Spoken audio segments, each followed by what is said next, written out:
Welcome, everybody, to Court Cousins, episode 59. My name is Kyle. I'm joined, as always, by my co-host, my cousin, Jason the Peach. Peach, what do we got going on today's show, sir? We got, unfortunately, the return of injury chat because that's just the way things go. Then we also have our social media roundup, as always. And we have the fun game of fact or fiction. And then, of course, that ending at the end, which is not small. It's not petite. It's large. So stick around for that. Yes. Don't go anywhere, you scallywags, you scoundrels. Before any of that hijinks and hilarity, huge shout outs to all our all-stars and second cousins on the Patreon: Magic Player History, Bolby the Dawn, Paulo and Franz's Warmth, Andy, Dylan Holden, Drum, Rafael Perez, Breadhead, Matthew Bell, Dan Young, Gloria and Damien, Connor, and Yachty. Hey, I'm walking here. Oh, classic. Midnight Cowboy. Most people most of the young ones on this podcast probably don't even get that reference. Fantastic movie, I don't though. get that reference. I know that saying. I don't know what it's from. Oh, you got to go back and watch it, man. It's a sad film. It is really a sad film. Be ready to get the tear ducts going. I don't think most people know that from that film. I think it's just what New York people say on the streets, right? Like, hey, I'm walking here, right? Yeah. Like, it's not. I didn't know it came from a movie. Okay, well, go back and watch it. That's all I'm going to say. It's going to be good. A young man just heading to the city with big dreams and see what happens. I don't want to ruin the ending. Was he walking there? Something like that. Something like that. Yeah. Well, I'm just a little boy from a small city with some dreams, and I'll be taking my dreams down to Orlando on March 21st, Peach, to hang out with you and you out there, second cousins, for the second. And now we can say second annual. You can't say annual when it's the first time, ladies and gentlemen. It's the inaugural. That's just a pet peeve of mine. Right. The second annual Court Cousins night, Thursday, March 21st, when our Orlando Magic take on the New Orleans Pelicans. It is a big seat discount, so if you just want to get a discount on your ticket, you get that. We're doing the cut down the net experience again. Peach and I are going to be gathering all types of giveaways for a raffle before we go in. It's going to be an awesome night, so we hope to see you there. The link is in the description, so get on there. I bought some tickets for us already, Peach. Right now, you and I are the only ones going. That's excellent. Yeah. Speaking of tickets, I got to get some tickets for this Mavs game. The Magic are coming to Dallas at the end of the month. I got to get over there. Oh, nice. Yeah, well, we'll see. I don't know if you want to spend the money right now to see this Magic team, but we'll talk about it. Hopefully they're different by the time they get there. Yeah, for sure. So, Peach, very excited for Court Cousins night. If you go on there, you can actually see where people are seated. So you can buy the tickets right next to Peach and I right now. If you want to be the first person to buy your tickets, you can sit right next to us and we can talk shit all game. It's going to be great. Peach, how you doing, sir, before we get into show for the psychological check-in? All right. Well, I've selected this picture of Cole. He's kind of looking off in the distance, perhaps longing for something that was better before and is now not. And that's me a little bit right now. We've lost some people at work. So I've been working some weirder hours. And it's been just different. I got used to being more of a 9 to 5 Monday through Friday guy, and now I'm starting to dabble in on more weekends just because we need coverage, and it's kind of getting back to some of my old ways with certain things, habits that I'll, sleep and eating habits that I thought I put in the past. So not loving that. And I'm also feeling that not loving it because of what Cole is wearing here, which is one of the worst Orlando Magic jerseys I've ever seen. Do not understand why they're doing the navy blue, but I would have this look on my face if I was forced to wear that. I'd be like, what? Didn't we used to have a Franz and we had players on, and then we're wearing this, and then it just seemed better a month ago. It just kind of is the look Cole's given, and that's how I'm feeling. Things were better a month ago. How are you feeling? I'm sorry to hear that, dude. Not easy. Hopefully you get some people hired over there to make life a little bit easier for yourself. How am I doing? I have right here, it's a picture of Cole Anthony's leg and calf and shoes here for a couple different reasons. First, I took this because he's got these really sick Pokemon. We all know Cole Anthony's just a Pokemon fanatic. He's got these sick Ash Ketchum shoes, really dope airbrush art on them. And I picked this one because, as you know, if you're a Pokemon fan out there, or you were when you were a child at least, you know that Ash has to catch them all. And this past week, man, I caught all of the feels, all of the emotional feels. I went through a spectrum, man. I was really high at times, not on the devil's lettuce, I'll have you know. Just like very joyful, and then had a tough day at work. The lady and I got in a little bit of a tiff, and then we did some repairing and some loving and came out of it. It's just been the whole roller coaster of emotions, feeling good going into this weekend. And I'm noticing also, I think this is a new tat that Cole has, the Count Yourself In, which I believe is his brand. He's got that now on his left leg. And so I'm going by that credo right now. I'm letting Cole's credo sink in here. I'm counting myself in. I'm going to be active and take action to continue to make sure I'm taking care of myself. So that's kind of how I'm feeling. It's been a roller coaster, but I'm back on healthy habits, doing well, and feeling good right now, Pish, as we record this. Happy to be hanging out with you. Well, I'm glad to hear that things are going well. I thought that Cole Anthony's new tattoo was him just basically helping us promote Court Cousins Night, saying, count yourself in, everybody. Yeah. Let's go. Count yourself in, but do go and actually buy the real tickets on the link. Okay. That's how you count yourself in. Yeah, otherwise, you're not. Okay, well, then, without further ado, then let's get into the meat and potatoes of the show. We're going to now scour the interwebs in that segment, fan favorite social media roundup, where Pish and I look around and pull out some posts that we found interesting or just downright funny about our Orlando Magic. And this first one is from good friend of the show, Magic Player History, and it's all about that guy, Jalen Suggs. And this one says, Jalen Suggs' progression as a three-point shooter has been impressive. In 2021-22, his rookie year, he was shooting 21% from beyond the arc. This year, he's at 40.3% at the time of that post. I think it's a little lower now, Pish. It's right around 39, but it's about 40% from beyond the arc. I mean, how are you feeling now? For you, is Jalen Suggs, did he ever fall out of your graces, number one? And now do you consider him is he a core player for you? Is he a solid starter, a guy that maybe is untouchable for you in a trade? Or how do you feel about Jalen and his progression, sir? Yes, to all. I check all those boxes you just said. I never gave up on Suggs.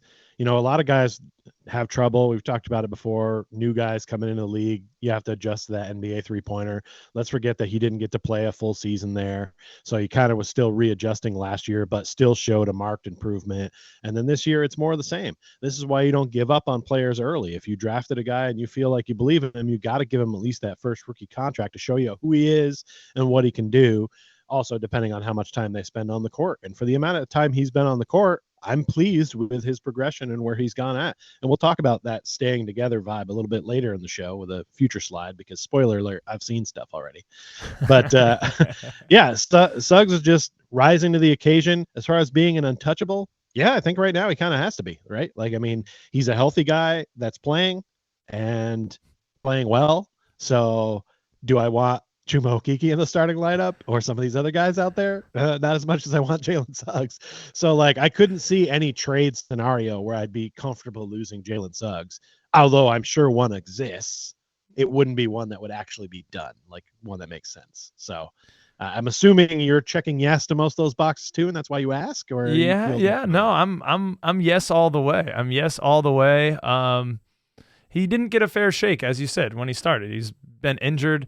Now he's kind of figured it out. Just looking at, his points per game are about the same that they were his rookie year.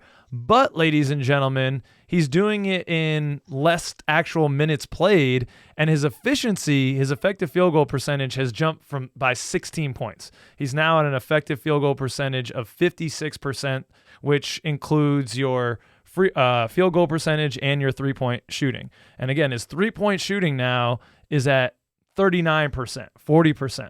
In the last 9 games or so, when we've had some serious injuries and he's been asked to take more of the load, 17 points and 45% from beyond the arc. So he's been on a heater. It's showing us what he can do. And not only that, but the good part of Jalen's game always has been his defense. He's averaging, I think, about 2 steals/blocks per game. And that's really where his value is. Blowing up screens, forcing pressure at the point of attack. He's always had that dog in him. And I'm happy that he is seriously a core player on this team. I have these kind of tiers where you've got your foundational players. That's only Paulo and Franz. Then there's like your core guys, your starters, and your rotation. And I would consider him a core. He's like even higher than a starter at what I value, because I do think if Marcus Smart is going to win a Defensive Player of the Year a couple of years ago, Jalen Suggs has that in him too. He can be that type of disruptive force on the defensive end. So he's really matured. He's cleaned up some of the turnover stuff, cleaned up some of the feet moving faster than the mind, although last game I think he was trying to do too much. But overall, he's really settled in to being a nice complementary player. Again, not that foundational guy. He plays so well around those other guys, and I think now that he's hit that stride and he doesn't feel like he has to be the guy every single game, he's playing a little bit more free. Yeah, he's found his spot in there. And like you say, he's in the core, right? And when you're drilling down in the core, you're going to find some diamonds. And what creates diamonds? Pressure. And so him having that pressure of the other stuff off him, but a new pressure where he can be in a role where he can succeed, is really helping everybody. I don't think we realize how important he is to this squad unless he was one of the guys that was out right now, and we'd see how big a hole he's leaving. Yeah. So we don't want that, by the way. We got plenty of other guys in and out of the lineup. Knock on wood. Knock on wood. The team would miss him severely if he was gone, which is why I think he's definitely a core guy that is super important to this team now. And I'm glad that he, instead of just finding that mid role and kind of like being lost in there, he's improved his game instead of keeping it the same. A lot of players, when they get to that next level, they can only produce at a certain level. They don't step it up or get better or improve. He's improving. That is awesome to see, because usually by year 3 or 4, that's when some of these guys that make it in the league, they kind of, I'm going to be a bench player for the rest of my life, or maybe I'll go play in Europe. He has continued to improve. That is a big deal. That's great. Yeah, and just really quickly, I think it's his mindset. Weltman has done a great job. I'm gonna insult him a little bit later, but Weltman has done a great job of getting high character guys in here, and Jalen Suggs epitomizes that. He talked very vulnerably. I think we got to get him on here to do a psychological check-in. He would be a prime candidate for it. He got vulnerable in a press conference talking about how he has struggled with his mental health when games haven't gone his way, and how he's relied on some of his spiritual practices, some of his meditative practices, just keeping mindset, having family, just to continue to work through mental health difficulties. So I have utmost respect for Jalen Suggs, and I'm glad that he's going to be a core part of this team moving forward. Okay. Agreed. Yeah, it's great to have Jalen Suggs on the court, but as you said, Peesh, we've been missing a lot of other guys.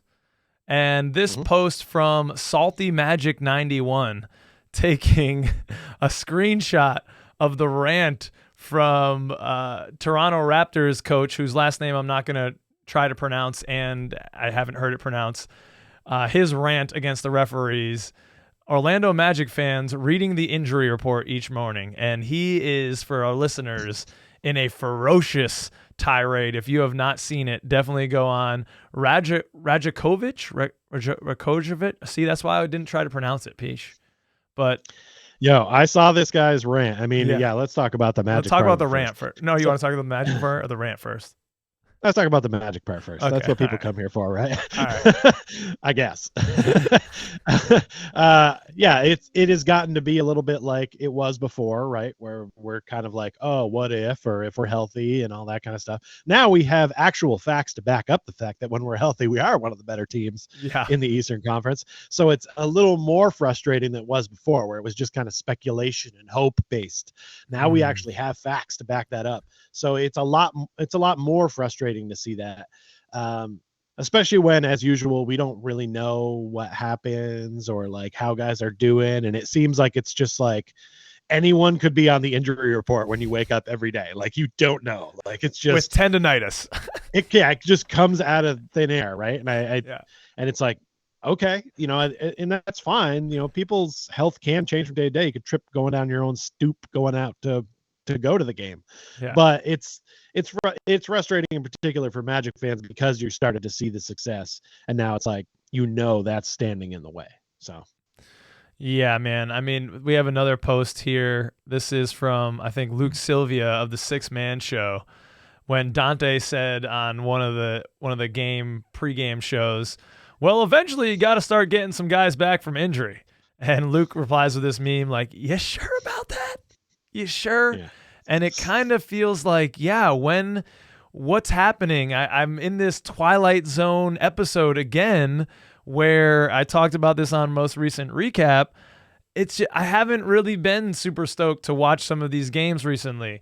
Of course, I'm looking forward to see if Paolo can drag this team to a victory, and I'm looking for little things. Can Caleb Houstan, continue to shoot well? Okay, but that was last year's shit, man. That was 2 years ago stuff, where I was tuning in for just single player progression and silver linings and Pyrrhic victories. This year was supposed to be about winning, and we're just getting more of the same. This is where now I'm going to come in a little bit harsh with the front office, because it's not like this stuff was unpredictable, and this is why I think Magic fans are frustrated, why we might look like Raptors coach Rajakovic. That's why I didn't say the name. He's determined to try it, though. I'm going to keep trying, though. I'll get it right one of these days. That's why I have teeth bared, and I'm so frustrated at times, because this wasn't an unforeseeable issue. We've got a bunch of guys that Weltman has constructed on this team that are injury prone. It's not crazy to be in this circumstance when you have Jonathan Isaac, the most injured player in NBA history, it feels like. Wendell Carter Jr., love him when he's on the floor, but I don't know if he's played more than 65 games in a season. This year is especially bad. Markelle Fultz, love him. He's clearly not right.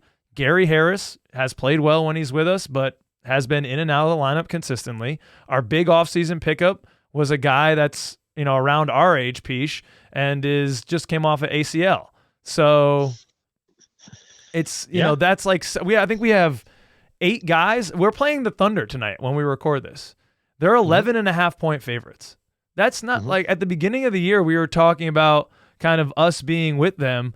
That's not in the conversation. I'm sorry, Magic fans. We're not in the conversation with the Oklahoma City Thunder anymore. They're better than us because of injuries. And you can't say, well, if we were healthy. No, because we're not healthy. And we have a consistency of not being healthy. So they're 11 and a half point favorites tonight. I think we have 8 guys on the injury report, 3 of which we thought are starters: Franz, Wendell, Markelle. The others are rotation guys. One of them's Jet Howard, who is our 11th pick and playing in the G League. So, yeah, I feel like Rajakovic right now. Yeah. Okay. First, let me address this guy, because when I saw this rant, this is one of my favorite things I saw in the last couple of weeks, is this guy's rant. And I saw this guy going off on the refs, and I was like, damn, this guy is ranting right now. That's a good rant. This guy, I got to watch this guy's podcast, because he's nice. He's nice with it. And then I'm like, who the hell is this guy? And then they're like, Raptors head coach is like, oh, he shouldn't be saying that. He's going to get fined. But I love the honesty. It was good. I don't know who this guy is or where the hell he came from. I didn't know the Raptors had a new head coach. I learned a lot of things, but I loved what he said. You know what I mean? Like, I liked that honesty. I wish that stuff was out there more, and hopefully I think it was worth the fine. I'm sorry. It got his name. We know who he is now. Yeah. We know Roger Kojovic now. All right. It's $25,000, dude. 25 G's. Well, it wouldn't be worth it for me because I don't have that kind of scratch, but no. I'm sure he can swing it. Well, you know who needs to pay that is Scotty Barnes, because he said Scotty Barnes is going to be the face of the NBA. So Scotty needs to. That's his hype man right there. Yeah, that was a reach. Like I was behind everything this man said, and I was all in. And then he said Scotty Barnes is going to be the face of the league, and I was like, oh, you just lost your credibility, guy. It's sort of like when you would listen to Trump speak, and every once in a while you'd be like, oh, all right. And then he says something crazy, and you're like, I can't with this guy. you gotta maintain, bro. But at least he's backing his own player there. You know, like that's cool. You're the head coach of the team. You got to believe one of your star players can become the face of the league. He's nowhere near it right now. I think a lot of average NBA fans are still not really sure who he is. But yeah, it's one of those deals where we kind of fallen back on that same thing. But I got to tell you, I liked the wrap up that you did. It was a 22-minute wrap up, by the way, on the Heat game. Alone. I didn't even expect it was going to be alone. Yeah. And you titled it Kyle Rants, which was perfect. But I was glad to see that you are finally in the mindset that I have been in for years, which is you're tired of the injury-prone guys and the what-ifs and the wonderings and the get guys like that off your team. You said something, I wish I could remember the exact quote, but you said something about waiting on these guys for 3 or 4 years and they're not the guy and sticking with them is dumb. And I remind you, sir, there was Evan Fournier time. There was Aaron Gordon time where you were like, it's going to be good. We're going to be good. It's going to be good. Oh, these guys are here. And we're going to be guys like, oh, we got Vooch. And it's like, no, this is not it. This is not the building of a team that's going anywhere. This is the building of a team that is mid. That is looking at a 7 or a 6. Are you saying this is the building of a team that's mid right now because of the injury stuff? I'm saying that I'm glad you finally have the mindset to realize that it's okay to like a player, like a Markelle Fultz, and really enjoy what they can do when they play, but to say, hey, if you're not going to bring it all the time, you're not that guy that's going to get us to the next level, it's time to move on. You used to be really attached to the players, even the mid-level players, and I'm glad that you're finally seeing the bigger picture of what the team needs to survive. When I watched the end of that Heat game, I felt like I was looking at a young Cavaliers team because Paulo was filling it up, but he's one man. It just seemed like he's a little lost out there and looking at Chuma Okeke like, would you like to get a bucket? And we all know he doesn't. So it's like I felt a little frustrated for him, but at least he knows that help is on the way or better times are around the corner because we have some guys. But imagine if we had, for those 3 guys that have missed significant time, even a contributor, not an all-star level player, but a contributor, somebody that could come in, fill in, give quality minutes and be there, right? We don't need Wendell Carter to be an all-star. We don't need Markelle Fultz to be an all-star. We need them to produce and be starters probably, or, play rotation 25, 30 minutes a game. I need, because they have the ability when they play to make those 25, 30 minutes on the court excellent for others around them, not even just themselves. They help spread the floor. And it's missing right now from the game. And I think that's why you don't like watching the team, because this is not the full iteration. It'd be like watching Voltron, but only seeing the yellow lion and appearances from the green lion occasionally. No, I need you to form the full thing. You got to pull out the blazing sword and start cutting people up in the Eastern Conference. And so I get why you don't want to see it. Yeah, it has been frustrating, man. It has been frustrating. You think like, hey, some of those contributors could come through the draft, Pish. Like you could get some of those guys that could be helping Paulo and contributing good rotational minutes in the draft. I don't know, maybe like in last year's draft when you had 2 picks in the lottery, you could have done that. I don't know why I'm just throwing these strays at Chet Howard because we're not even really talking about him on the next slide, but I'm just frustrated. I just wish that our number 11 pick could get some minutes. Exactly. You're right to be frustrated. When I one of these slides that's coming up here, if you want to pull it up now, that's cool. I saw this post from the Orlando Magic HQ after our game with the Wolves. Okay, gotcha. This thing pops up and I'm like, is it the preseason? What, who is this man? And then by process of elimination, I figured out it must be Traveling Queen. I've not seen the man on the court ever, but apparently he played in this game. And when I see the final score, I'm like, okay, don't want to check out that game. Gonna just watch some highlights and call it a good on that. Yeah. we can't have guys like this out there when there's a guy that was supposed to be a lottery pick that can't even sit on the bench. Like that's a big miss, right? Like it's again another spot where you need a contributor. If you're gonna have some injury prone guys on your squad, and bringing up Joe Ingles is a great point. That's the guy you go to get. He's coming back from an ACL.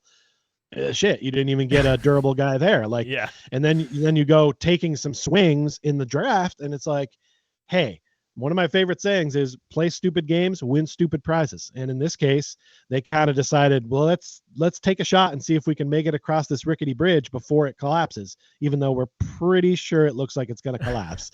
And that's not the best way to go forward. But I understand because of some contracts and the way they wanted to see things try to pan out. It's worth taking a shot. Look, these guys are good dudes, right? Like you want them to succeed. You've seen them succeed. So you do kind of get invested in wanting to see if they can make it across the bridge. But ultimately, like you said in your wrap up, if it's going to be 3 or 4 years, at some point you got to go, I got to get off this bike that's just turning around in a circle because it's broken to the left. I need to be able to go straight. I'm a hamster. I'm on the wheel, Peach. I feel like we're a hamster on the wheel right now. We got Trevlin Queen out there. All respect, but he was not an 11th pick.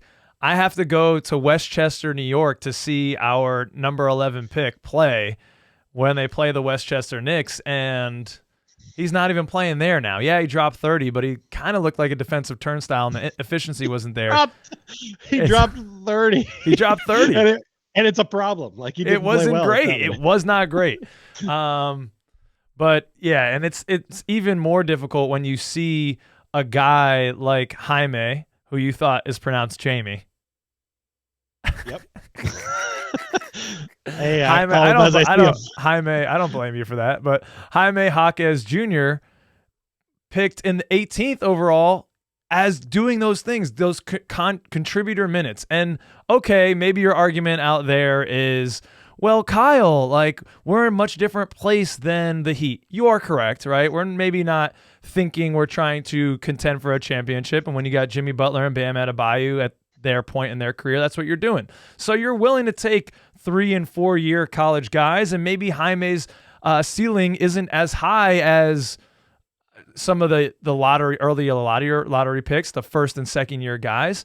But damn, like, it seems to be his floor is above Jet Howard's ceiling right now. It's crazy. And there were other guys that were taken. I would love to see a Derek Lively. I would love to see a Cam Whitmore out there. I'd love to see my boy from Jordan Hawkins from UConn. Like Cason Wallace is giving good minutes to the Oklahoma City Thunder, and that team is crushing right now. Yeah, look how important a guy like Christian Braun was last year to the Nuggets, right? Like he was a rookie. They brought him in. He's got hustle. He's everywhere, right? Like, is he one of the top stars on the team? No, but he fit that bill that team needed. He was a guy that came in and he was just a rookie. He joins the team. He found a spot. He's hustle, right? Like, what do young guys want in the league? They want minutes. They want to show how hungry they are, and they want to get out there and play. And like, I see that a little bit from Anthony Black when he's out there, right? But you always need to have a couple of those guys on a team, whether you're at a championship level or you're just aspiring to make the playoffs. Like, you need to have those guys. So to kind of swung on a minute, like when you have an opportunity to get 2 picks that high, you're really, really hoping that you've got 2. You should have 2 roster spots at least. That should be almost guaranteed. Yeah. and then one of them should be a very consistent contributor, like be 6 or 7 in your rotation. And AB kind of is right now. He is kind of right now, only I think because of injuries. Yeah. He might not be that high if, Markel is back and Gary's around. Maybe not. But like either way, it just seems like a little bit of a. But look, if we've apparently hit on the last 2 drafts before this one, and then kind of mess this one up, still pretty good odds. Yeah. So I don't want to give him a complete pass though, because it is a part of a rebuilding process where you're like, okay, we have our stars now. Yes. Filling in the middle stuff should be easier. Yes. Yeah. I think because finding those young guys that have hustle and heart and are going to do all the little things should be a lot easier to do.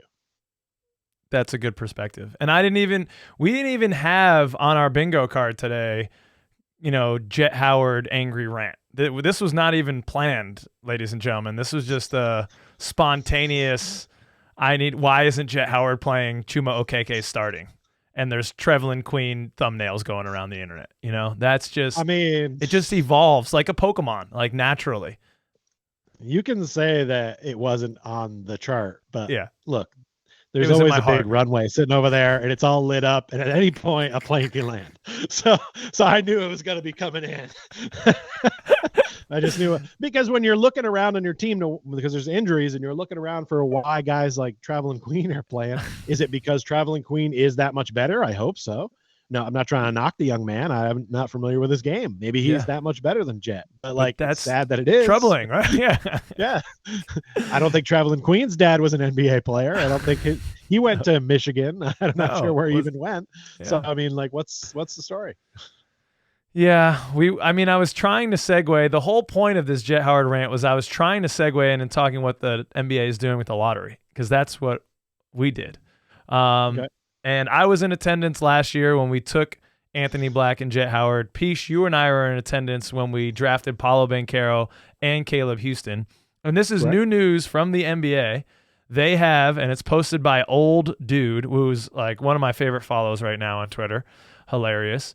Weltman is making reservations for the 26th and the 26th only. That is because Adrian Wojnarowski says the NBA is going to have a 2-day draft, June 26th and 27th.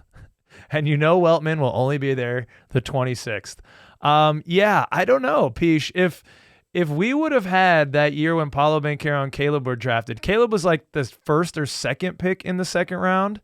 If he would have been like at the end of the second round, I think we probably would have left. I would have probably wanted to leave. I don't know. At that point, I was pretty deep in zombie mode. I'm not sure that I would have been able to continue in the afterlife for much longer, putting down the cervezas like I was at that time.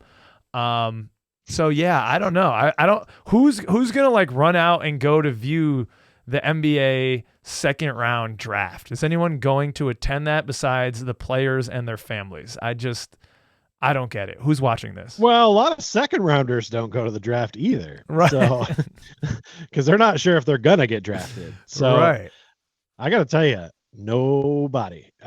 You saw how that place cleared out when the Knicks pick was done, right? Like, and that was like in the first round. I mean, I don't know what they're thinking with this. I get that you're maybe trying to stretch an extra day out of coverage, but like, the first round goes by pretty fast, and by the end of the first round, people are gone.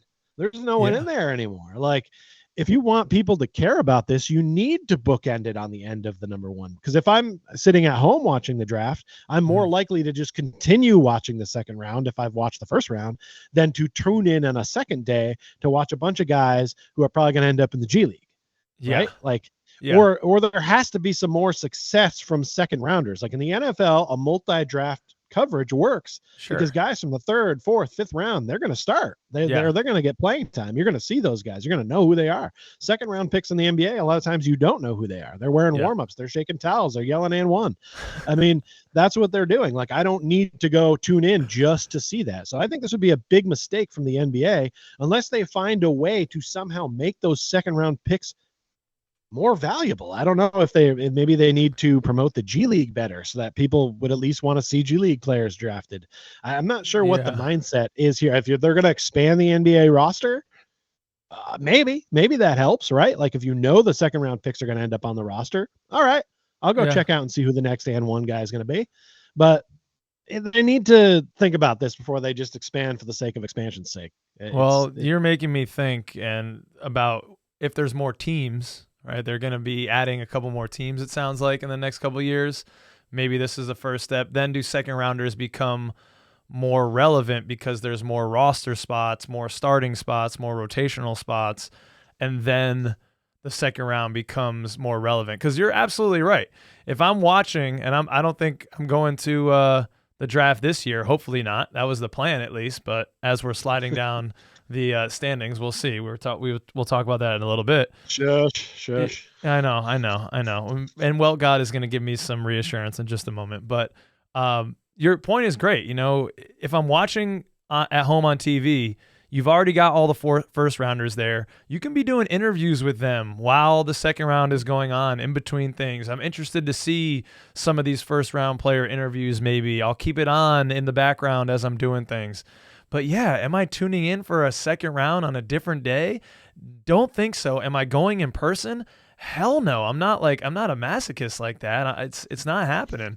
So I don't know. I'm be curious to see what the TV rating numbers that made them think that, yeah, let's go for it. Well, I don't know. Yeah, I don't think they'll be happy about splitting it into two, especially like you say, attendance at the arena. Like, they're not going to do shit for concessions. Like, who's winning here? Like, what's the point?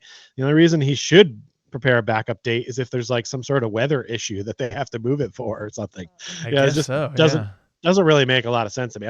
Unless they're going to like the day after have like a scrimmage between all the first round picks or something fun. There has to be some sort of reason to have it go on. Like, if you're going to do the 26th and 27th and you're going to have the last two teams play for the number 1 seed, now I'm watching on the 26th and then I'll watch on the 27th when they make the pick. But like, there has to be, you gotta dangle something out there other than like a stupid in-season tournament trophy. I'm not sure what's going on with this league right now. You got a good sport, right? Yeah. Obviously the officiating's got off the rails. NBA needs to tighten up their game because it's not great right now. You're doing stupid stuff to try to draw attention to a game that is good. Just let the game be the game. Yeah, they're trying things. I'll give them points for that. Okay, don't want to spend any more time on that. It's boring. Now I just ranted about all the injury and oh my God, the sky is falling. What the hell is going on? So let's go on to a gentleman who's normally just providing the laughs. But here, Peesh, Weltgod is providing some insights, some calming thoughts. This is a take from Weltgod. He says, Paulo/Franz are still 21 and 22, but I keep seeing these all-in trades like they're 30 and exiting their prime. I think it's clear at this point who's not a part of the core. So if you can get something with them, then sweet. However, we should allow the team to naturally evolve and get better as the current older stars age out. There's literally no rush to win a championship right now. If the Magic actually listened to fans, then Jalen Suggs would have been traded in the offseason, and we would be complaining about giving up on players too early. Give these guys time to cook. The type of player you want might be already on this team with 1 to 3 seasons of development. So, tempering words of patience, Peesh. I agree, and maybe there are a bunch of Magic fans calling for some big trades. I know there's some, Anthony Simons folks that really, Floridians that want to see Anthony Simons in a Magic jersey. People are pushing for him so hard. Yeah, well, he's a Florida boy, so you can understand why, I suppose. But that is, that type of large-scale deal where you'd see guys, like a Wendell Carter going out, like a Jalen Suggs and picks going out. That I think is what Weltgod is saying. Hold the brakes here. It's a little bit too early for that. It is important to remember these guys are still on their rookie deals, and to remember back to the way that Weltman with John Hammond at that time, now Anthony Parker, built that Bucks team. They're not going to go until you have Paolo Banchero on his second contract probably, or at least Franz on his second contract and Paolo in that final year of his rookie deal. That's when you're probably expecting a larger move. Franz is extension eligible in this offseason. I imagine he'll get it ASAP. And then in that like 4th or 5th year, once Franz gets onto that new contract, then maybe we start to see a little bit more in terms of just trimming the fat, as I would say. But I don't know. I'm a little, I also disagree with this, man. And I said this shit earlier, but like at some point, Weltman, give Paulo some guys he can fucking cook with. Like, give him some healthy bodies out there, man. Like, there's a point to which you also hurt someone's development by putting a team of inconsistency around them. We've got the same coach. That's fantastic. Mosley's not going anywhere. But, I mean, Paulo's going to say all the right things. He's a superstar in the way he carries himself as well as his play on the court. He's never going to say it. But, yeah, doesn't it freaking suck to have your lineup constantly changing because of injury now, and the offense is all jacked up? You can tell these guys haven't gotten a lot of time together. And Paulo's, to his credit, is facing double and triple teams and still making impressive shots. So he's elevating to superstar. Maybe it's not hurting, but I just think it would be nice for his assist numbers. The man would have more triple doubles if we had some more consistent guys out there that weren't injured. Can we have Gary Harris out there, a guy like that who wasn't injured though all the time? Like, that does hurt, and I think to a certain extent that blame does fall in this front office of putting together this team that's fragile. So I don't know, Peach, how you feeling about this? I'm sure you're gonna talk me down here with Weltgod. Well, there was another 22-minute rant right there. Yeah, I got to temper myself. Yeah, the man's name he's not Weltman. He's Weltgod, right? For a reason. Now, normally my first thought is, hey, you're Jim Carrey, and you're giving me your thoughts on the war in Israel right now. And I want you to just make me laugh, funny man. But Weltgod is keeping it real here, right? Like, this is the kind of stuff we've always talked about, like trying to keep a team together. A lot of teams don't do that. You've seen all the NBA teams that are constantly bringing in free agents, and then things don't work out. There's no chemistry, right? They're not building together. This team has been built the opposite way. We want to keep things together, and you want to try to get that mesh together, which is good, but you're also going to run into that, well, we're keeping a core together that is a little fragile. At some point, you've got to trim that fat, like you said. But it's too early for Paulo to be frustrated that he's all alone out there. So I'm not too worried about that whole mindset of anything. Like, he has to have had like a third season in the NBA first before I can like really feel like he could be any kind of level of frustrated. I think they're doing a good job of trying to put stuff around him, keep familiar things around him. And I think that will continue to improve. The point that I love that he makes in here is that the player, where does it, I want to quote it correctly.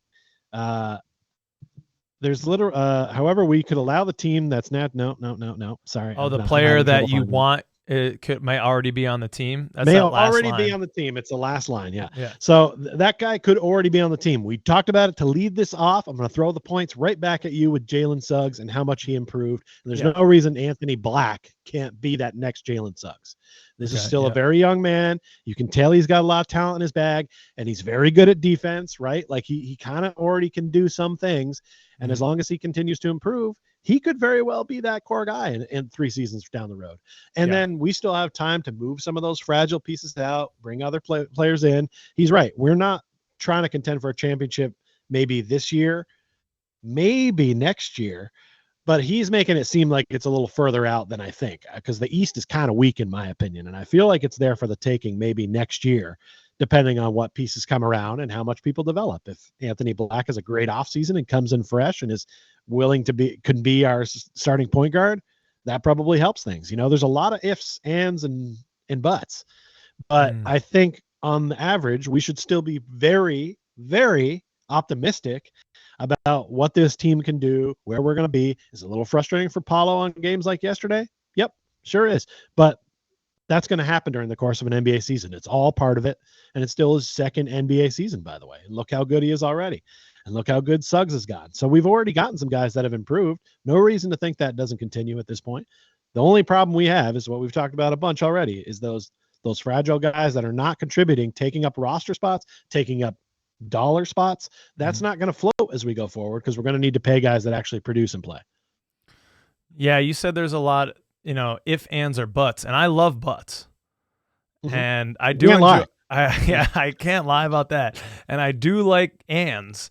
I just feel like there's a little too many ifs right now with some of the things that are on the team. That's all, and I'll leave it there. Okay. All right. Well, that's been Social Media Roundup, Peach. We made it through. Thank you, everyone, for your posts about our beloved Orlando Magic. And make sure you add us, Court_Cousins. Give us a follow on Instagram and Twitter. And maybe your post will end up on the show. All right. Peach, you ready for some fact or fiction? It's been a while. It's been a minute. Okay. Here we go, ladies and gentlemen. Fact or fiction, it's exactly like it sounds, the classic game. We're going to have a statement, and we will either say fact or fiction with a little bit of our thoughts added in there. So the big news... we don't just leave it at fact or fiction. No, it's just fact, fiction. There's down this, following words. Yeah, this segment is going to be over in 30 seconds. So the first one, big news, Peach. The Orlando Magic have not retired any jerseys up until this point. Oh, there it is. Up until this point in our history. But it was announced that the Orlando Magic will be retiring Shaq's jersey. And so the first fact or fiction that I'm going to present to you, sir, this is going to be his number 32 jersey on February 13th. The first fact or fiction is Shaq's jersey should be the first retired by the Magic. What say you, Peach? I love me some Shaq. I just put the jersey up there because I do believe that 32 should be in the rafters at this point. It was a sore spot for a lot of people for a while, but I'm going to say fiction here because I think that the first jersey that should have been retired by the Orlando Magic was the 25 of Nick Anderson. Not only was he a core player, but he was our first draft pick ever. He ties the beginning era of that team to that era when Shaq and Penny came on the team. And I missed free throws aside. The 2-5 should have gone up there and no one else should have worn it. It's too late to be doing Shaq's now, and it's too late to have been doing Nick's. All this stuff should have been done already. It feels a little late in the game. It feels a little like pandering because Shaq is such a big star. You know, he's bigger than the game, really, honestly. Yeah. So it feels like it's a late. But I know he's sort of a Magic fan. He lives in the area. He goes to a lot of games. He's still got a good tie to the team. Did the Lakers retire 34 when he's got LA? His jersey and a statue in LA. So it's like, well, I'm going to get there at my point. There. Thank you for making my point already. But I'm still on fiction because I just believe that there was probably somebody else. I could have even made an argument for Scott Skiles at one point. He still holds a record for the most assists in an NBA game. That's not nothing. When you're a franchise starting out, you can go ahead and put a guy up in the bleachers. You go to any NBA arena, you'll look up in the rafters, and I know you'll see at least one jersey that you do not know who the hell that guy is, right? Like, they were probably a good player in their day, but they wore tighty whitey shorts back then, and you're not really sure who they were, but they're up there. And God bless them, because they were important to the team at the time, important enough that they said, I don't want to ever see another number 25 in Orlando. I don't want to ever see a number 32. We've said it many times in the show. Didn't want to see another number 1. Saw 2 great number 1s. Is a 1 hanging in the rafter still? Nope. It's on that dope that doesn't play. So they should have fixed this earlier. I've said that enough. Let me hear your factor. Yeah, I'm going to go with fiction for your points. Number 1, I think if you're that's the era you have to start with. So if you decide we want to go in chronological order, we can assume that other jerseys are going to be retired. You're starting with that team. But to your point, there are other guys. If you're going in kind of historical chronological order, Nick Anderson, Dennis Scott, those guys are integral to the squad that came before Shaq. So it does feel like pandering. It feels like, hey, we've got this new star. Let's go back to Shaq, who's on TNT all the time, and do the announcement on TNT to get some more eyeballs on the Orlando Magic. I'm not mad about you. That's the marketing department. It's a good pitch from the marketing department, but I don't know. If you're going to start with that era, let's start from the start and make it happen. Because the way that you're doing it, it kind of implies that Shaq is the kind of pinnacle of Orlando Magic player. And maybe he is, but he only played 4 seasons for the Orlando Magic. So it's tough. It's easy to say fact and say, yeah, he changed the game. He was a force, a cultural force as much as a basketball force, and he really put the Orlando Magic on the map. Those arguments are all valid. They're all valid. But, I mean, it just seems to cheapen guys who were here for longer and have stuck around the team for longer, like a Dwight Howard, who also, by the way, led the team to a championship, has played way more minutes, has the record for rebounds, I believe, and field goal attempts and field goals made, things like that. Like, he is a pinnacle of Orlando Magic too. And maybe just because he's fucking trannies and dudes and everyone in between that they're like, yeah, we're not touching that right now. But as Dwight said, my wood is where I put my wood is not anyone else's business. And when he was on the hardwood, the hardwood. Just gonna let that pun. It's like you're determined to let the algorithm just shut our show down. Yeah, how many times can I say trannies and before no one sees this episode? So I don't know. Like Shaq was, when I was growing up, Shaq and Penny. That's what got me into loving the Orlando Magic. And I think it is the ownership's fault that Shaq left in the first place. It's really on them. So maybe just saying he only played with us for 4 years, that's not really his fault. So I think I need to get over that. But I don't know. I think there are more important Magic players in our history. So I would somebody say that fiction. put in more time, or like that's 4 years is not a lot unless you brought a championship. They did make the finals once, to be fair, and he did kind of change the game of basketball with what he was doing, breaking backboards and faces.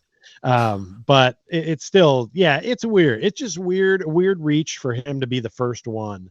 Mm-hmm. Yeah, I think if like Knicks was up there and he goes in now, I'm way more comfortable with it. And look, I love Shaq, and I'm glad they're putting it up there.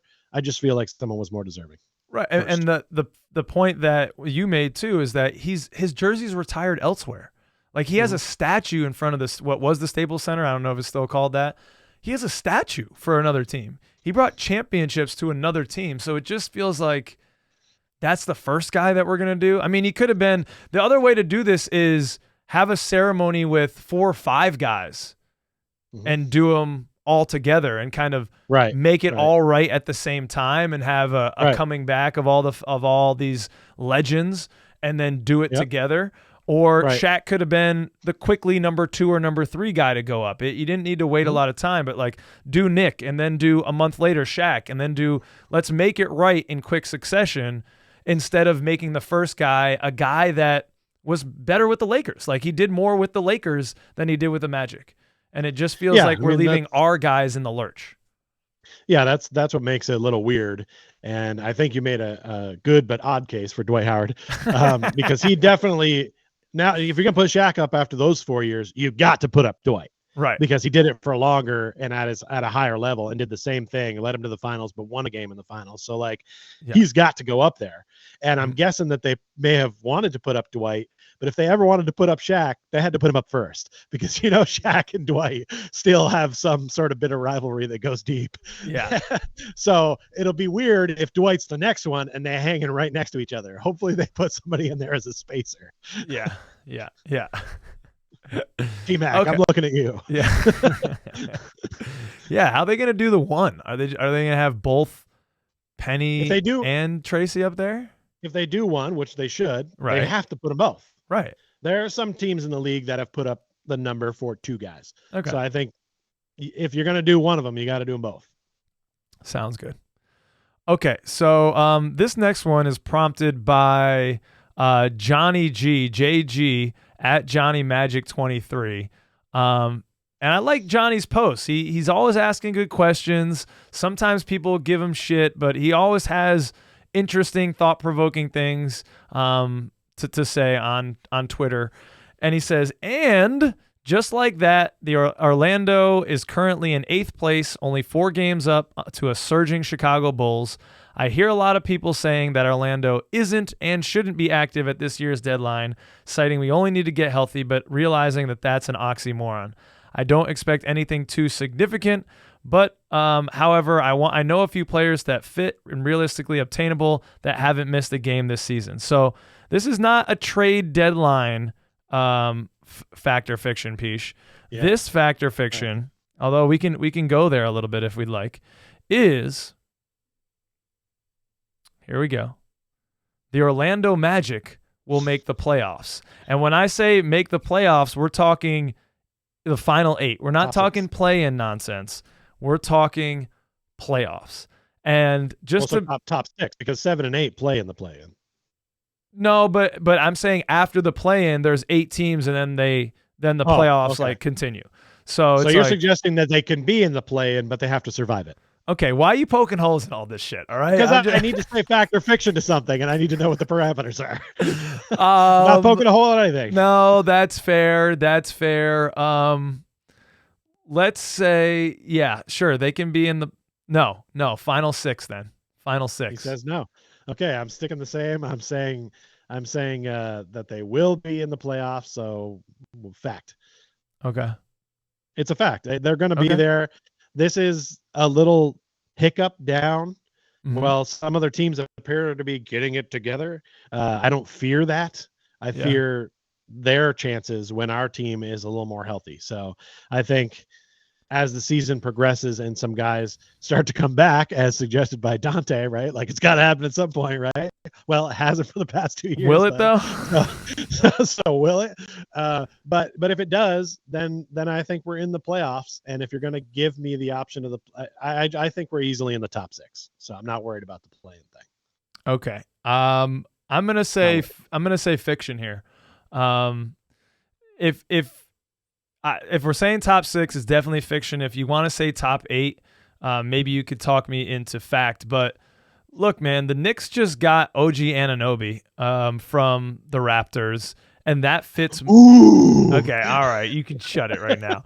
It's not because he's so crazy. He just fits with. He's better than RJ Barrett. All right, RJ Barrett was a dumpster fire there. He was shooting inefficiently, just wasn't playing well in New York. OG is a better fit, gives more Jalen Brunson time. Julius Randle's good in the regular season. I don't think at this point we're passing them. They're surging without, injuries could mess all this up, I guess, for everyone. But if anyone's going to get injured, it's going to be us. We just saw how well we play against the Heat. I think we've lost 15 of the last 17 games against the Heat. They're in 7th ahead of us. The Cavs are in 5th. The Pacers are in 4th. If Tyrese Halliburton goes down, the Pacers kind of implode. So, but the Cavaliers, the Pacers, those are both good teams. The teams that are behind us are the Bulls and the Nets. And will those teams catch us? Right now, the Nets are 5 games back from us and the Bulls are 4 games back from us. I don't buy the Bulls stuff like you said, but the thing that I do say why this is fiction, unfortunately right now for me, is because if we do get into the play-in, Peach, and we consider that as a part of this hypothetical fact or fiction, and we play the Nets kick our ass. They kick our ass. They beat us by like 20 points every time they've played us this year. The Heat, who could also be in that play-in mix, they kick our ass. Like these teams that we might have to get over, we don't play well against them. So we'll see, man. I don't know. I'm not confident about top 6. If it was top 8, then yeah, maybe I go fact. I just ruined this whole freaking fact or fiction thing with this. Sorry about that. I've marked down the date here. It's 1/13/2024, 12:28 Central Time.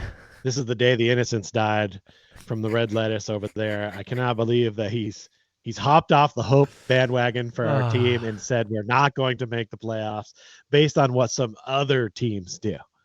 I don't know what happened to the dude who was like, now that was behind our team and what we can do. But yeah, he may have passed away on this day at this time. So I've marked it down. Hopefully somebody puts the paddles on you and jump starts you back in. And hopefully that man's name is Franz Wagner when he returns to the lineup. Yeah, you're right. Maybe we'll all just be healed when the Wonder Kid comes back and starts making the bucket after bucket after bucket. It's tough, man. It's tough to see your heroes just sidelined. And we're going to talk. It's also this right here. It's also the Markelle Fultz stuff. Oh no, we're going to talk about that in a moment. So I won't even bring that up, but my pessimism right now has reason. So give me some love in the comments. Tell me why I'm crazy, please. That the Magic are going to make the playoffs, please. Speaking of crazy, let's move on to our next factor fiction. Okay. Well, you know what? Can I go back and revise? Because we've got this guy, Caleb Houstan, and here's the next factor fiction. Caleb Houstan will continue to rise to become a savior-like God creature who will save the Orlando Magic franchise with his quick release threes. Okay, before everyone jumps down my throat and tells me to give up the devil and to revert to Christ, I know the one true faith out there, Catholicism. All right, if you're not on, you're gonna rot in hell. I know that. All right, everyone. So you don't need to tell me I need to turn my life to Christ. People love to do that. Oh. Shout out to my boy. Whenever anyone Jeffrey asks me if they'd like to talk to me about religion, I'm like, no, I wouldn't. So I don't have those conversations. Well, yeah. People often tell me that I need to accept Jesus Christ as my Lord and Savior. Oh, okay. Yeah. In the comments. So yeah, that's the good place Caleb to do Houston's it. Out If anyone wants to have like deep philosophical conversations about Jesus or anything, put them in the comments, and I can't wait. Oh, all right. I don't know. That's the medium that people want to tell me about it in. All right. So yeah, with that in mind, no, Caleb, this is fiction because there can only be one Highlander. But Jonathan Isaac. I'm not mocking. I'm just having a little fun. It's jokes, people. Okay. I'm not. I love religion. Okay. So over Caleb's last 11 games, he's been shooting the ball well from 3-point land. He's 40% on 5.5 attempts, 7.6 games. I think it's a little much though, Peach. People are getting a little too crazy on the Caleb Houstan train. Yeah, he can be an 8th or 9th guy in the rotation. His team defense is getting a little better, but he's not as quick. He's kind of missing a step in terms of being a shutdown defender. I don't know if he'll ever get it. He's a good player. He's a quality player. It's a good guy to have as a second-round pick, making $2 million a year on the end of the bench. But I'm just not sure. People want to make it out right now that we were really hurting for three-point shooting before all of these injuries. We were destroying teams in the paint and getting to the line and winning games, but struggling on nights when we would lose from beyond the arc. We need more three-point shooting. I wasn't against that. Yeah, let's bring in a guy who can shoot the three. But he also needs to be able to play good defense too. And I don't know that Caleb Houstan's ever going to be able to play that high level of individual defense that will make him a savior-like God creature. Because if you don't know this, like Jesus had lockdown defense. Like he Pontius Pilate, like he tried to come at him with a crossover and he's like, nah, Pontius, get that out of here. Like I'm going to rise again. And like Pontius couldn't even keep him down. So right. Yeah, where defense wins championships. Who do you think coined that? Yeah, exactly. So I don't know, man. It's great to see Caleb, Peach, but I don't know. He's not ever. He's not going to be a starter. Like people are making Klay Thompson comparisons. They're like, yeah, he's, and it's just like he's not ever going to be that level of defender that Klay Thompson was. Right. I'm going fiction on this as well. I mean, I couldn't believe the amount of things I saw after Caleb dropped 25 points and people were just losing their minds about it. And for all the credit that we've given God, I got to say, I saw a post from him that I disagreed with where he said, I think it's safe to say the Magic a hit on their last 4 draft picks now. And it's like, after one game, he had one game where he played really well. Like, and I like that he's playing better. Don't get me wrong. I'm stoked that he's actually producing off the bench like we just talked about how badly we need somebody who's young, hungry, and can come in and do some things. And Caleb Houstan is doing those things lately, which is awesome to see because it looked like he was going to become a guy who'd be out of the league in a couple of years. So now he's actually finding a way to produce, but I don't think he's going to become star level guy. I think he's just that that gunner 3-point shooter that can come in. He plays a good enough defense to keep him on the floor, right? He's not somebody that guys blow by. So like he has a place on this team, but it's further down. We probably wouldn't see him as much if we had a healthy roster. So I'm glad he's getting some time to play, some burn, but like he's not going to be an all-star for us. I don't think. Prove me wrong, Caleb Houstan. I'm down for it, right? Like you're here, let's do it. But like, I think everyone trying to crown it as like, oh, we got the next Klay Thompson on our team. It's like, well, I don't know, man. I don't know. I don't think that's fair to put that kind of pressure on that young man, right? Like he's already done really well coming in now. So let's not put any more undue pressure on him. He's already doing well at what he's doing. Let's just keep it at that. And down the line, if he gets more minutes, then he can take that pressure role like maybe next year and do like a Jalen Suggs thing this year. But for now, let's not crown him as the next big thing. He's a doing good in his role right now, which is awesome. We need it. Yeah, while I might be overly negative on this show, this episode 59, I think people they're on the other side of the spectrum and are just like a little bit overly optimistic about some of these things that we're seeing in this very odd period of the season when so many guys are injured. Because Hey, when you're down, when you're Yeah. when you're hungry, when you're Yeah. starving, if That's somebody true. throws in a half-eaten Pop-Tart, you're gonna eat the Pop-Tart, That's and you're fair. gonna be stoked about it. That's So, fair. And you know what? Maybe I need to drink some of that Kool-Aid. People are looking at the glass half full, and that's fantastic. That's probably the right way to be looking. But just, a little bit of balance here.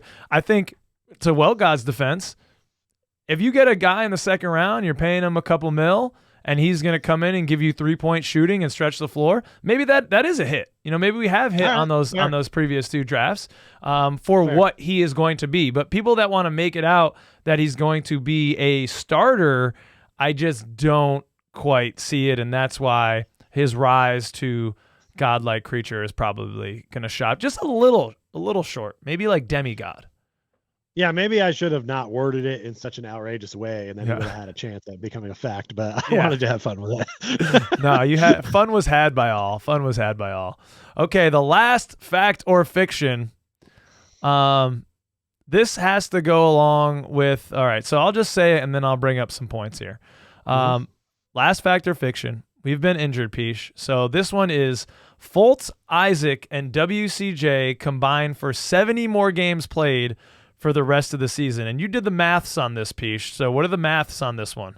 You have in front Well, the of you? maths are that there's 44 games left as of this recording that Okay. the players could play in. So between all 3 of them, that's 132 possible games that could be played. And I'm suggesting that 70, which is a little over half, will be played by these 3. And by the way, I'm not happy with that number. Right. 70 is too low. But that's a little over half from 3 gentlemen. Yes. Fact or fiction, that actually happens.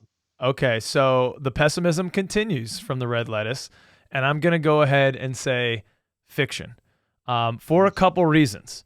The guy, my buddy killing it over on Twitter, old dude, has this little post from Markelle Fultz, the stick figure with the stick poking the thing that's not doing the thing.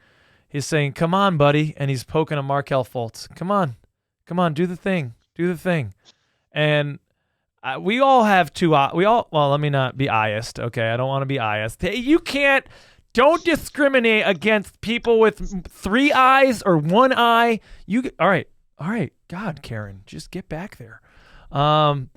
We can all see it with our eye or eyes that Markelle is not right. There's something wrong. I think it's the thoracic outlet syndrome, the TOS. He's not right. He's not shooting at all like he did last season. There's something wrong, and it's not what the front office and the injury report is telling us about knee tendonitis or whatever bullshit you want to feed us. That's pissing me off. It's not fucking tendonitis, okay? There's something else there. I use the F word because I'm pissed, okay? And you're a doctor, apparently. Yeah. So. Yes, Dr. Lettuce. So that's very troubling, and I think there are going to be more instances of Markelle Fultz missing extended time this year when the team gets more healthy to try to get that nerve issue correct, because it just needs rest. It needs some prehab and rehab just to get right. The other reason is, as JG lets us know, the other news in the Magic community was from Fawzon, who posted that the Orlando Magic have officially picked a fully guaranteed Jonathan Isaac's contract of $17.4 million for the remainder of the season. Isaac had been playing paid a partially guaranteed $7.6 million prior to today. He's missed 9 consecutive games, and that was a few days ago, so it's probably up to 10 or 11 consecutive games. JG readed that. This is how I translated this, he says. The Orlando Magic have officially guaranteed Jonathan Isaac's contract of $17.4 million for the remainder of the season to be able to potentially use as a large salary filler for a significant trade.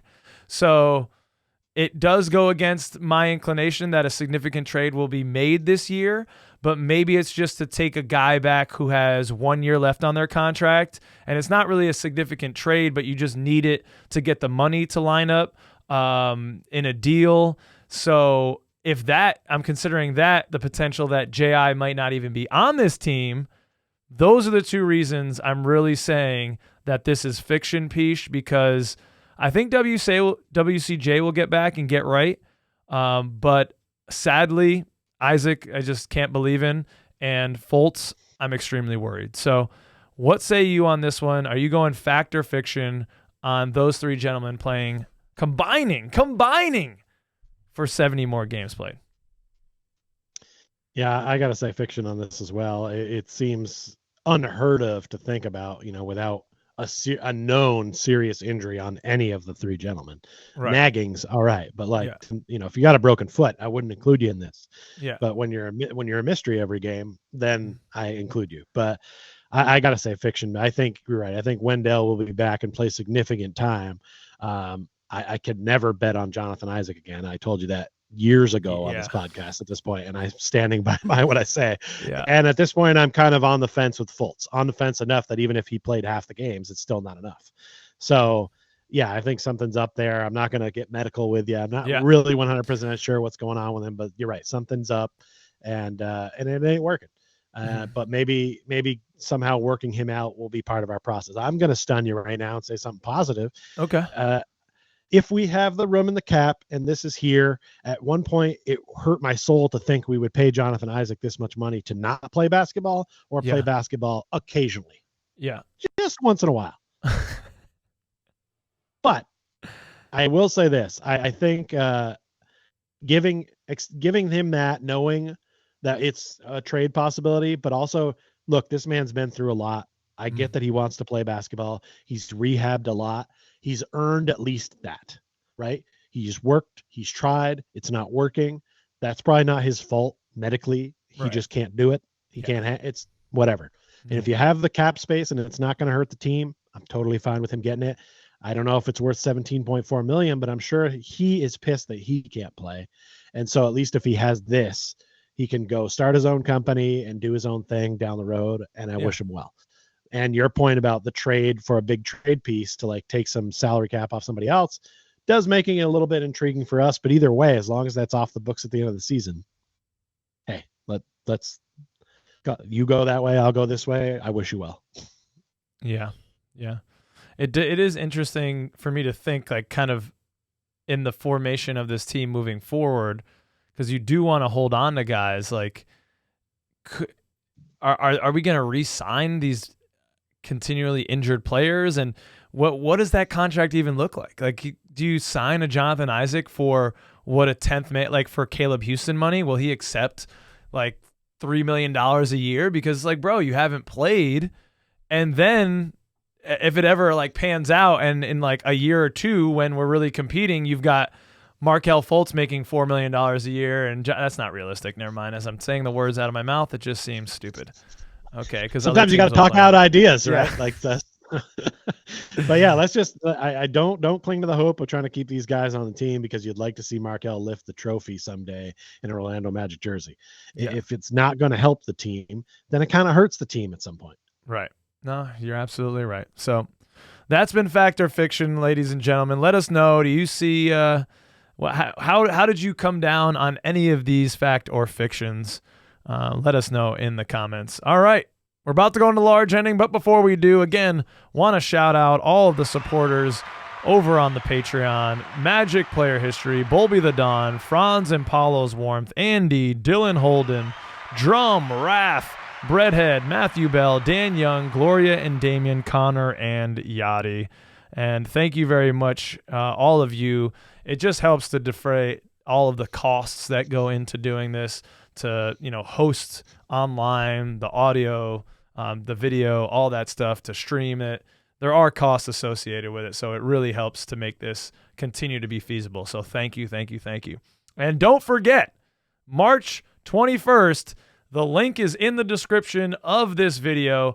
Come join us at Court Cousins Night. If you are one of the first 10 people to buy tickets, you're going to be entered to win a Paolo Banchero jersey. That's just a little bit of some sugar to get you in the door. But then we're going to have raffles. Just a little taste, baby.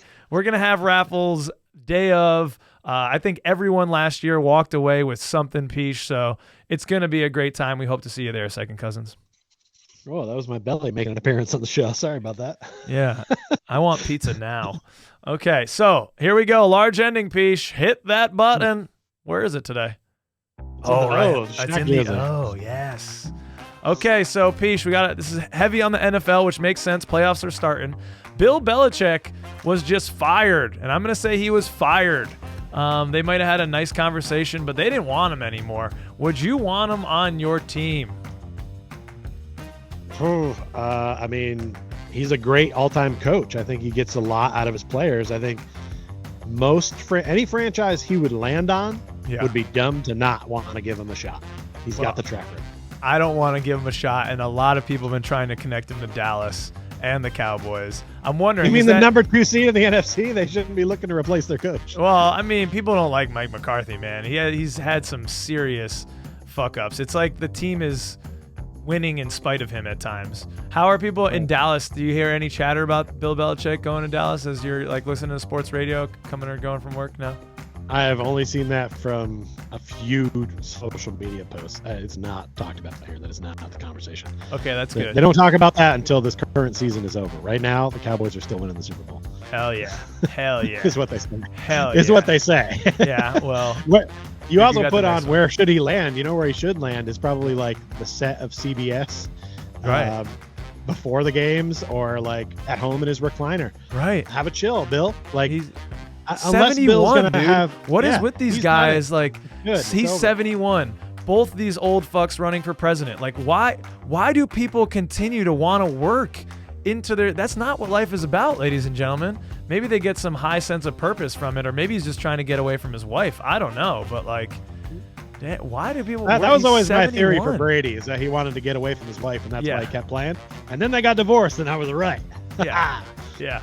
But anyway, I think Bill, he's done enough for the NFL. It's time for you to have a seat, bud. Unless he wants to prove that he can win one somewhere else without Brady still, which I think he might. That'd be the only reason he'd want to come back. Well, he definitely. That's why I'm not like stoked to have him necessarily, unless he's the defensive coordinator. Because, I mean, Brady goes and wins, and he just becomes the worst team in the NFL. So it's like, really, was the excellence in New England? How much of it was really Bill Belichick, and how much of it was just you had an exemplary, you had the GOAT of quarterbacks?